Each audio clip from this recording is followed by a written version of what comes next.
2012 से मुखर्जी नगर में कदम रखा और तब से पढ़ने के साथ साथ हर उस लड़ाई का हिस्सा रहा जो बच्चों के सपनों को कुचल रही थी। आज की वीडियो में मैं सिर्फ आपसे सवाल करूंगा, आपके सामने चीजें रखूंगा और फैसला आप करेंगे कि गलत और सही क्या है। कोई झूठ बोलना इनसे सीखे। आज दुख है मुझे कि ये सब आपको बताना पड़ रहा है। 2024 में एसएससी के खिलाफ कैट में जाकर रिजल्ट रिवाइज कराया। जिनको लगता है कि कुछ नहीं सुधर पाया अब तक, वो सुनो, क्योंकि आपके अंदर की समझ को खत्म कर देती है और आपकी समझ इतनी कमजोर हो जाती है कि आप ये भूल जाते हैं कि कौन आपके लिए वास्तव में लड़ रहा है और किसी का मकसद सिर्फ चर्चा में आना है। मुझे पता चला कि जो इंसान हम सब के बिकने की बात कह रहा है, वो इंसान बच्चों के सपने बेचने वाले लोगों के साथ 5 स्टार होटल में बैठकर अपनी वीडियो प्राइवेट कर देता है। बड़े भाई के नाते हमसे पूछ सकते थे कि मैं ऐसी कंपनियों के मालिक मुझे मिलने बुला रहे हैं, क्या मुझे जाना चाहिए या नहीं। भाई यहाँ करोड़ों फॉलोअर्स वाले नहीं रहे। आसाराम बापू आज जेल में और यहाँ अरबों की संपत्ति बनाने वाले गुरु राम रहीम जेल में। बट अगर ऐसे ही होता रहा, हमारे बीच की चीजें, हमारे नेक्स्ट स्टेप सपने बेचने वाले लोगों तक जाते रहे, तब हम कभी कोई लड़ाई नहीं जीत पाएंगे और सीजीएल भी ऐसे ही निकल जाएगा। मैं लिख के देता हूं। मेरा मन आज बहुत टूटा है, अंदर से बिखरा हूं मैं। मेरा कोई क्या बिगाड़ लेगा? जो लोग सुन रहे, मैं उनको बताना चाहता हूं कि मैं बच्चों के सपनों को बेचने वाली कंपनियों से सौदेबाजी करूंगा। क्या उखाड़ लोगे तुम मेरा? हम डर जाएंगे? बेटा, हम जान हथेली पर लेके घूमते हैं। सिर्फ बच्चों की नहीं है ये लड़ाई, हर एक उस माँ की भी है जिसने अपने हाथ की चूड़ियां बेचकर बच्चों की फीस भरी है। हर उस बाप की भी लड़ाई है जिसने अपनी सेहत, नींद और अपने आत्मसम्मान को भी जाने कितनी जगह गिरवी रखा है अपने बच्चों को पढ़ाने के लिए। 15 अगस्त आजादी का दिन, आप सबको स्वतंत्रता दिवस की ढेरों शुभकामनाएं। हम सब कहते हैं कि भारत आजाद है, पर क्या सच में हम आजाद हैं? आजादी क्या सिर्फ एक जमीन की होती है या सोच, आत्मा और सिस्टम की भी होनी चाहिए? आज हम उस दौर में खड़े हैं जहां हमें और भी चीजों की गुलामी से आजाद होना है। सोशल मीडिया की गुलामी, खराब सिस्टम में सरकारी नौकरी के लिए जवानी को गुलाम कर देना, इन सब की आजादी की भी आज जरूरत है। क्या आज देश का मीडिया आजाद है? क्या आज भारत का युवा सोशल मीडिया का गुलाम नहीं हो चला? एक जवानी, एक नौकरी के नाम पर सालों साल कैद हो रही है क्योंकि सिस्टम सड़ गल चुका है। और कमाल की बात है कि ये बात आयोगों, सरकारों के लोगों तक पहुंच ही नहीं पा रही। तमाम दर्द के साथ आज मैं ये वीडियो बना रहा हूं। इतने दिनों से इतनी बातों ने मेरे मन को कचोट रखा है। गुलामी सिर्फ अंग्रेजों ने ही नहीं दी थी, आज जो अपने ही लोगों से मिल रही है, उस गुलामी का क्या? उससे आजादी कैसे मिलेगी? किसको परवाह है आपके दर्द की? कौन मदद देने आ जा रहा है आपको? आज इसी देश का सिस्टम पहले आपको ग्रेजुएट बनाता है और जब आप नौकरी मांगने जाएंगे तो पूछता है सिस्टम कि आप में स्किल क्या है जो आपको दौप दी जाए। इससे बड़ा मजाक और उपहास क्या हो सकता है? आज के वीडियो में मैं सिर्फ आपसे सवाल करूंगा, आपके सामने चीजें रखूंगा और फैसला आप करेंगे कि गलत और सही क्या है। जो लोग मुझे नहीं जानते उनको बता दूं, मैं YouTube पर एक मैथ्स का शिक्षक हूं और बच्चों के सुख दुख में खड़ा होने वाला व्यक्ति हूं। ट्विटर पर एक सोशल एक्टिविस्ट की तरह काम करता हूं जो हर मुद्दे पर अपनी आवाज मुखर होकर रखता है और सरकार से सवाल करता है। और इंस्टाग्राम पर एक मोटिवेटर जो बच्चों को सफलता का असली मतलब सिखाता है, उनके जीवन में आने वाली हर बात को, चाहे वो प्रेम हो या जिंदगी, सबको जीना सिखाता है, आईना दिखाता है। ये मेरा परिचय है। 2012 से मुखर्जी नगर में कदम रखा और तब से पढ़ने के साथ साथ हर उस लड़ाई का हिस्सा रहा जो बच्चों के सपनों को कुचल रही थी। मैं 2013 की री एग्जाम आंदोलन का भी हिस्सा था जिसको नीतू मैडम ने लीड किया था। 2017 से सरकार से सीधा सवाल बेरोजगारी को लेकर के पूछा था मैंने।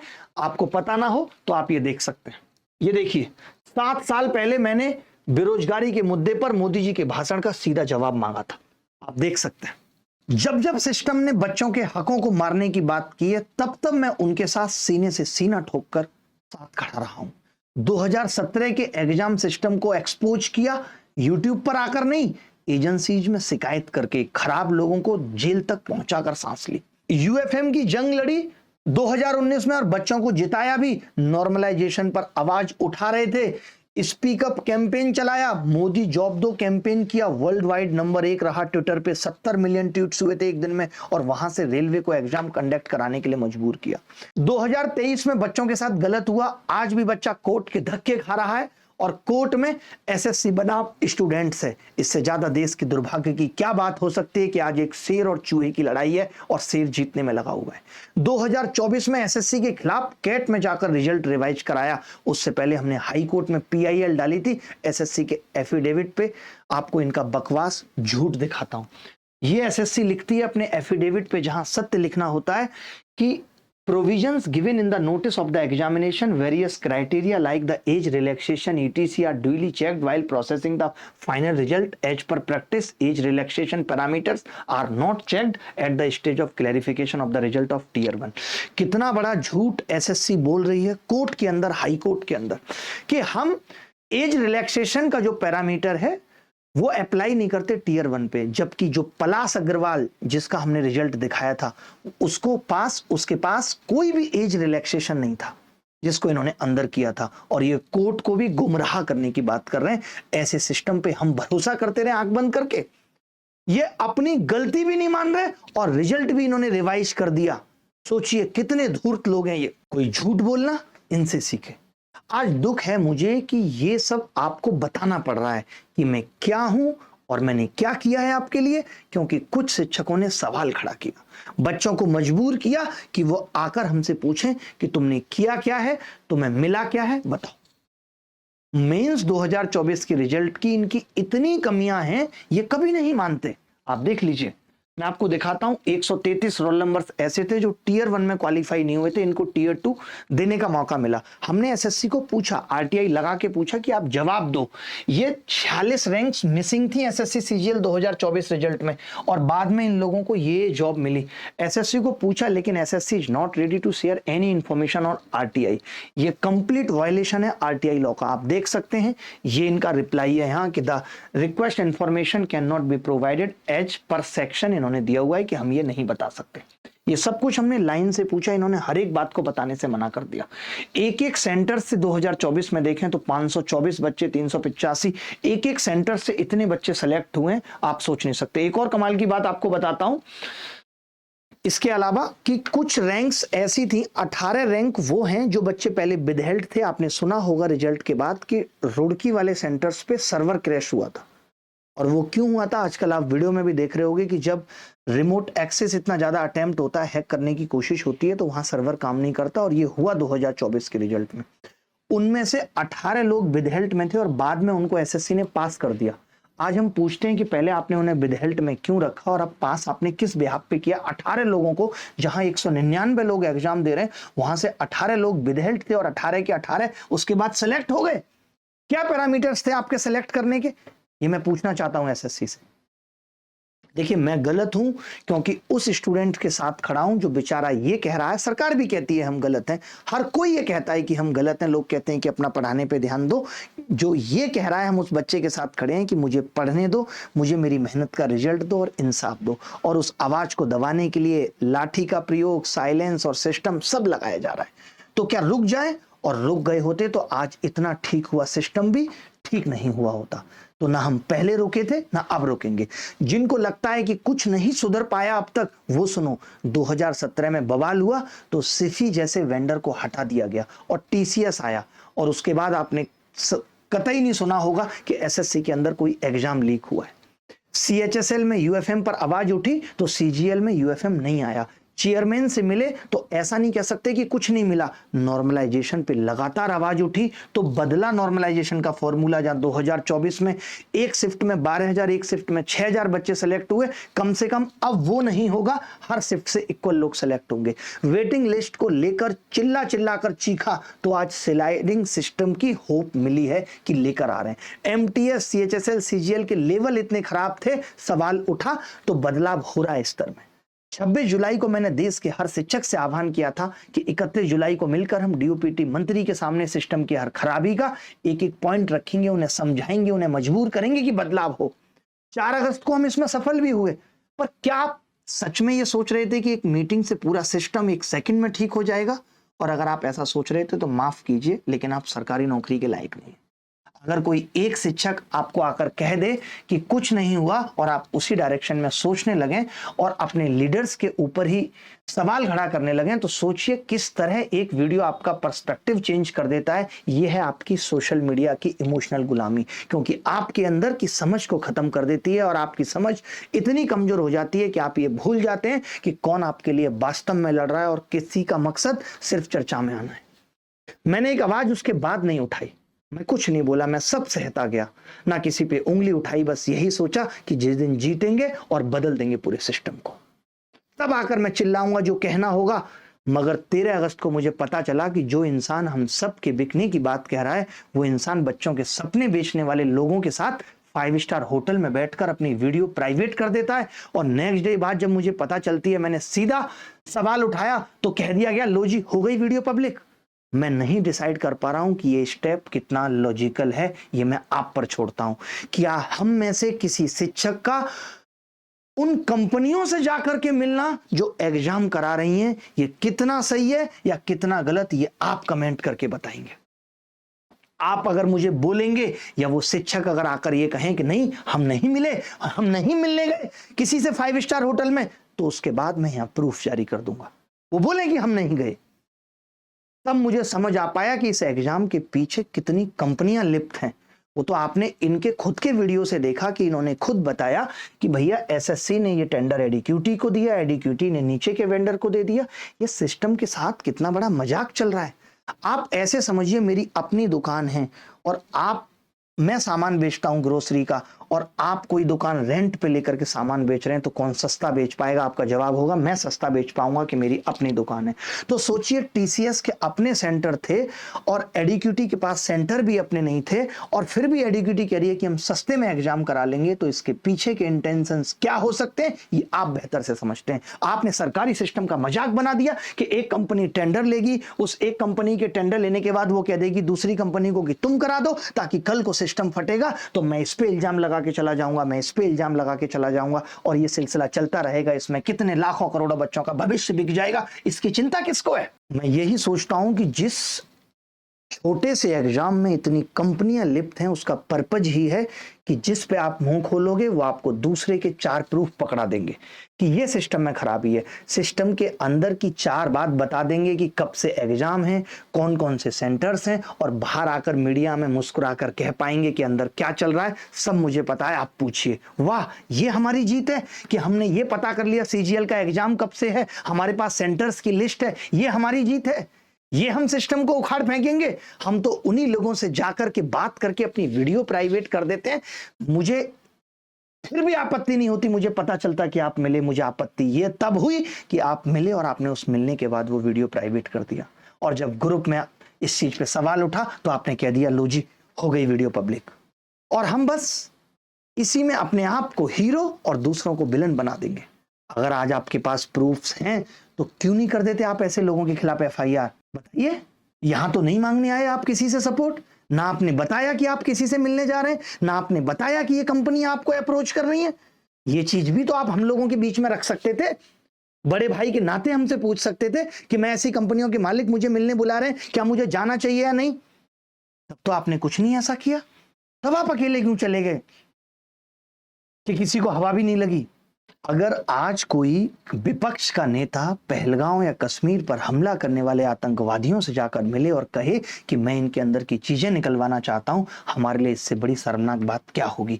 क्या आज जितने भी बड़ी आवाज के शिक्षक हैं उन्हें ऐसे लोग नहीं खबर भेजते कि होने दो, ये सब में मत पड़ो, 31 को कुछ मत करना, मान जाओ, सब रोक दो? हमें नहीं कहा जाता, हमें नहीं लोग आते कहने। हमने ऐसी सोच वालों से हाथ तक नहीं मिलाया और कभी गलत के आगे झुका नहीं, क्योंकि मैं जानता हूं गलत के साथ खड़े होकर सिस्टम ठीक करने का सपना ही अपने आप में सबसे बड़ी गद्दारी है। दुख हमेशा रहेगा जो लोग 4 अगस्त को मंत्री जी से मिलने को लॉलीपॉप और चाय की चुस्की बोल रहे थे, वही आज 5 स्टार होटल में बच्चों का भविष्य बर्बाद करने वाली घटिया कंपनी के कुछ चंद लोगों से मीटिंग कर रहे हैं। और फिर वीडियो प्राइवेट। जब मैं सवाल पूछता हूं तो आप कहेंगे कि यह सवाल गलत है। क्या ये लड़ाइयां ऐसे जीती जाती हैं? जिस कंपनी पे सवाल है, जिससे हम लड़ रहे हैं, उसी से जाकर हाथ मिलाने ना, ये उस दुश्मन को मजबूत करता है और इस लड़ाई को कमजोर। आपसे सवाल है मेरा, आप इसको किस तरीके से देखते हैं? मेरा मन आज बहुत टूटा है, अंदर से बिखरा हूं मैं। मेरा कोई क्या बिगाड़ लेगा? जो लोग सुन रहे हैं, मैं उनको बताना चाहता हूं कि मैं बच्चों के सपनों को बेचने वाली कंपनियों से सौदेबाजी करूंगा, क्या उखाड़ लोगे तुम मेरा? है? हम डर जाएंगे? बेटा, हम जान हथेली पर लेके घूमते हैं। सरकारों से सीधा सवाल किया है मैंने, जान से बड़ा कुछ नहीं है, और वो हम हथेली पे लेके घूमते हैं। और जिसको जो उखाड़ना है वो उखाड़ ले।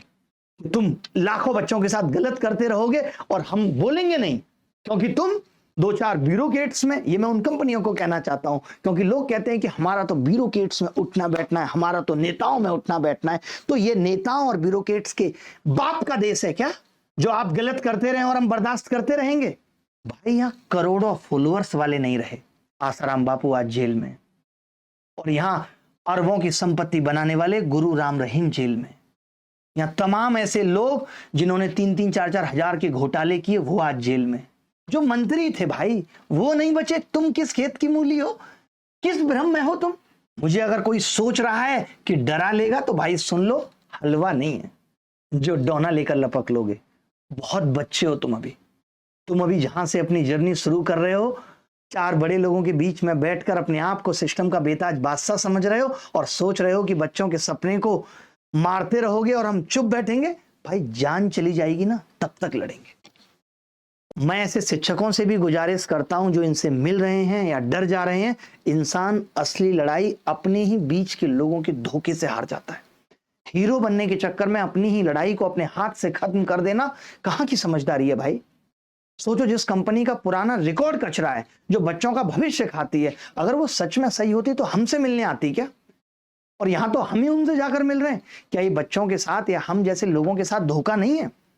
मैंने ये लड़ाई आत्मा और दिल से शुरू की थी, सिर्फ बच्चों के हक के लिए। इसमें लोग नाराज भी हुए, काफी शिक्षकों को गालियां भी दी गई, लेकिन मैं चुप रहा क्योंकि मकसद बड़ा था। पर आज जब अपने ही जाकर गलत के दरबार में सलामी ठोके, तो ये लड़ाई अब हम की नहीं रह जाती, ये लड़ाई अब मेरी अकेले की रह गई है।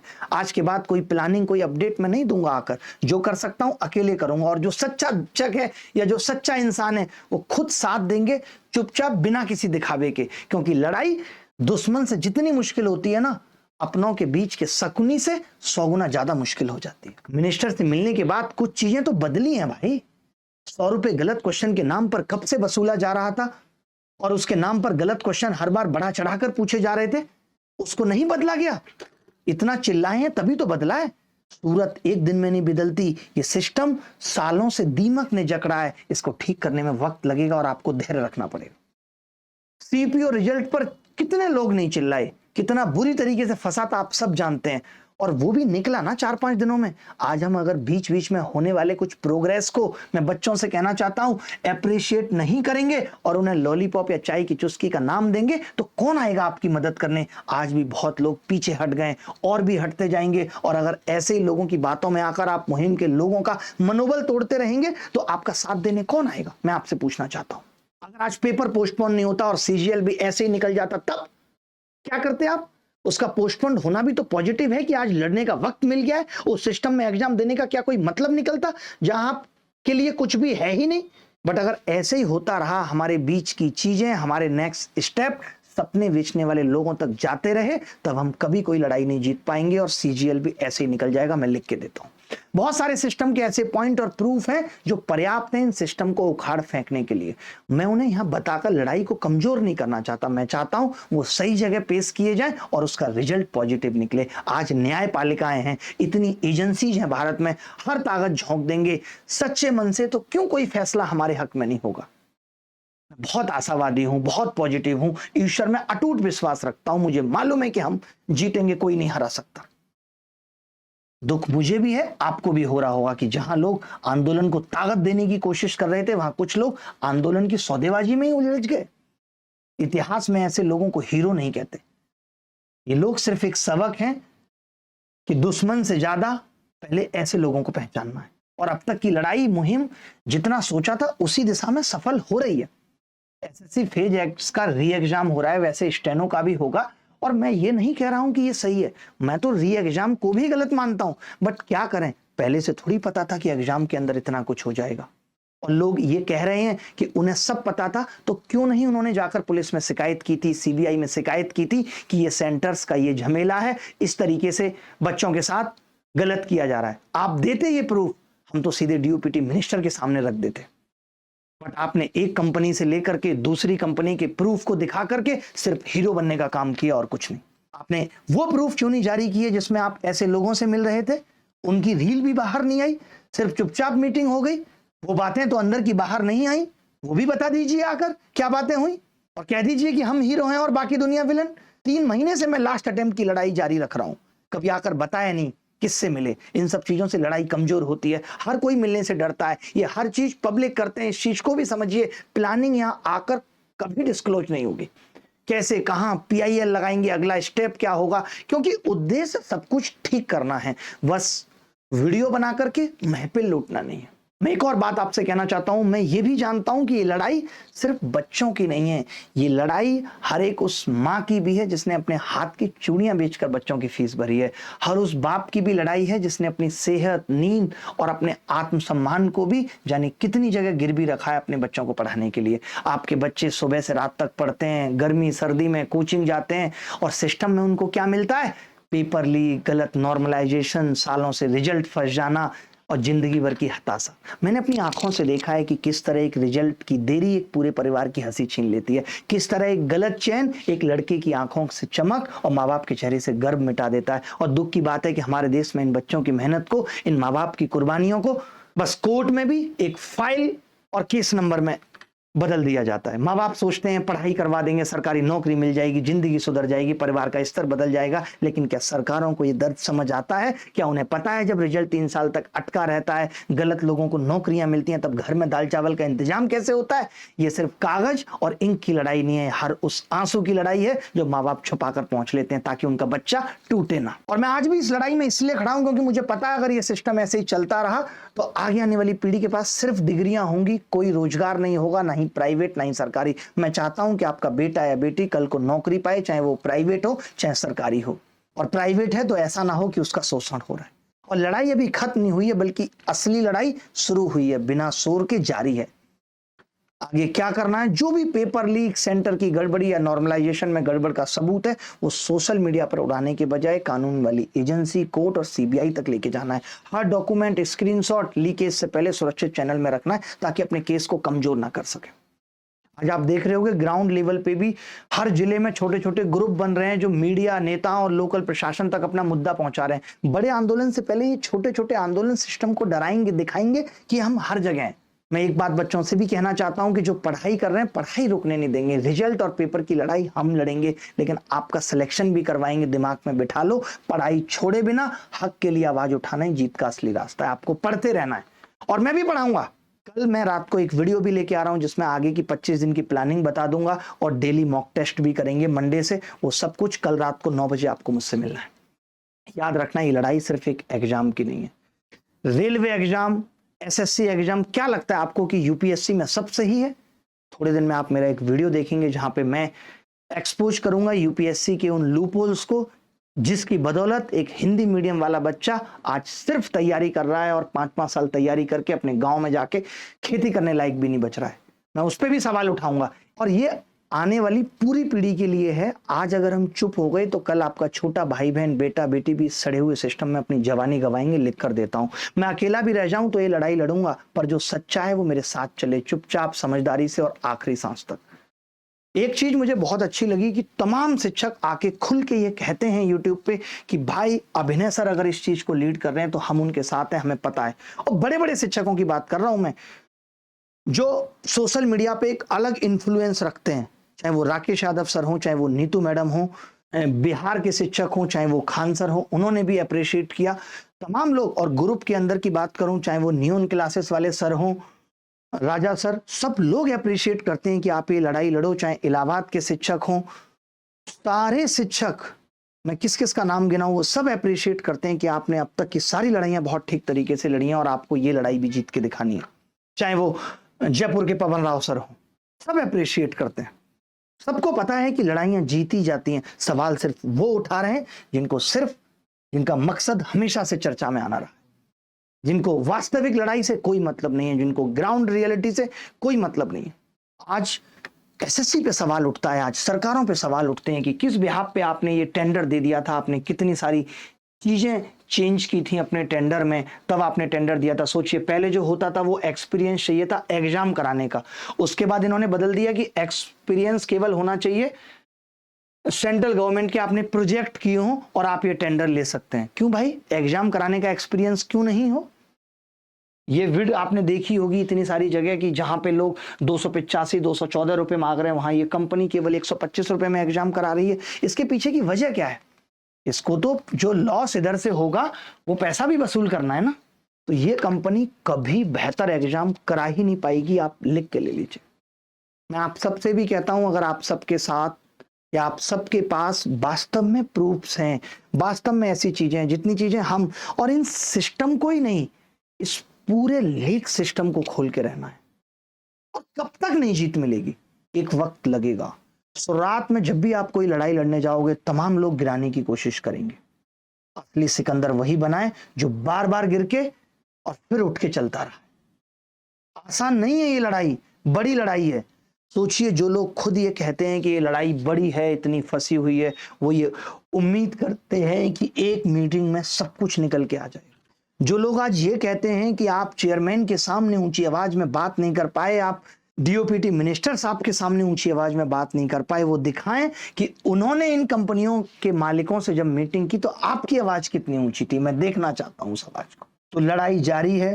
प्लीज इधर उधर जाके कमेंट करना बंद कर दीजिए। आपको एक बात और बताता हूं, आपको ऐसे रीलें परोसी जाएंगी, आपको सच में लगेगा एक रील कभी ये नहीं डिसाइड करेगी कि कौन सही और कौन गलत है। मैंने आज खुद अपने देखा, जब मैंने सबके लिए कहा कि आज हर दूसरा आदमी एसएससी प्रोटेस्ट खुलासा पे वीडियो बना रहा है, तब मैंने कहा कि आप गधे हो क्या? मेरी उस गधे हो की लाइन को जोड़ के कहां कहां नहीं इमोशंस बटोरा गया। आप इसका सबसे बड़ा एग्जाम्पल राहुल गांधी है, जिसको इतने साल तक लोग ये कहते गए कि वो कह रहा था कि एक मशीन बनाएंगे और आलू डालेंगे और सोना निकलेगा, जबकि ये बात सच नहीं थी। उसने ये नहीं कहा था, उसने ये कहा था कि मोदी जी ऐसा समझते हैं कि वो आएंगे और बस वो ऐसी मशीन बना देंगे कि आलू डालोगे और सोना निकलेगा। तो प्लीज रील्स पे भरोसा मत रखिए, रील्स देखना बंद कर दीजिए। अब पहले हम कभी किसी को कॉपीराइट नहीं देते थे, आजकल खूब दो रहे ऐसे चैनलों को डिलीट करने में लगे हुए हैं जो हमारी ऐसी क्लिप्स निकाल के और एक दूसरे को जोड़ के, क्योंकि ये सब करने शिक्षक के काम नहीं थे। बट आज शिक्षक की अपनी पीआर टीम है, शिक्षकों की अपनी पीआर एजेंसी है, वो पूरे दिन इसी चीज पे लगे रहते हैं कि किस तरीके से इस रील को काटना है और अपनी रील के साथ चिपका के इमोशन बटोरना है। कितने सारे ऐसे रील बने, देखकर मुझे दुख होता है। बच्चे कभी ऐसा नहीं करेंगे। मैं पढ़ने वाले हर एक विद्यार्थी को जानता हूँ, ऑफलाइन पढ़ाए, लाखों बच्चे पढ़ाए, उन सबको मैं समझता हूँ उनके पास इतना टाइम नहीं है। लेकिन आज पीआर का जमाना है, टीआरपी का जमाना है, सोशल मीडिया का जमाना है। आपके दिमाग को खूब वॉश करने की कोशिश की जाएगी, आपको खूब गुमराह करने की कोशिश की जाएगी, लेकिन आपको नहीं होना है। आपको किसी रील शॉर्ट्स पे नहीं यकीन करना है, क्योंकि ये कंप्लीट इंफॉर्मेशन नहीं होती, इसको किसी भी दिशा में मोड़ा जा सकता है। और वही हुआ है। मैंने आपकी बात का एकदम बुरा नहीं माना, मैं देखता ही नहीं सोशल मीडिया कौन खराब कह रहा है कौन अच्छा, क्योंकि मुझे यकीन है कि जो अच्छे लोग हैं, जो मुझे जानते हैं, वो खराब कह ही नहीं सकते। धन्यवाद, चलता हूं। ख्याल रखिएगा, खुश रहिएगा, पढ़ाई करते रहिएगा। पढ़ाई करना बहुत जरूरी है और हम भी अब पढ़ाई पे उतरेंगे। और कल रात को 9 बजे एक स्ट्रेटेजी, किस तरीके की नई नई चीजें आई हैं, इस पे बात करेंगे, क्योंकि लास्ट क्लास भी हमने स्ट्रेटेजी की रखी थी जिस पे हम चर्चा नहीं कर पाए थे कुछ भी। तो ये लड़ाई जारी है। आप इस लड़ाई में किस तरीके से सपोर्ट कर सकते हो, बाकी के शिक्षक इस लड़ाई में किस तरीके से सपोर्ट कर सकते हैं। कोई व्हाट्सएप ग्रुप नहीं बनेगा, क्योंकि जो भी डिस्कशन करो सब कुछ बाहर हो जाता है। जो बाहर नहीं होना चाहिए और जो बाहर होना चाहिए वो बाहर नहीं होता है। तो अपने ही बीच के लोग लड़ाई को हराने की कोशिश कर रहे हैं, ताकि ये दिखा सकें कि देखिए ये लीडर थे ना, ये हार गए। तो इसलिए आज से सबको स्वतंत्र छूट है।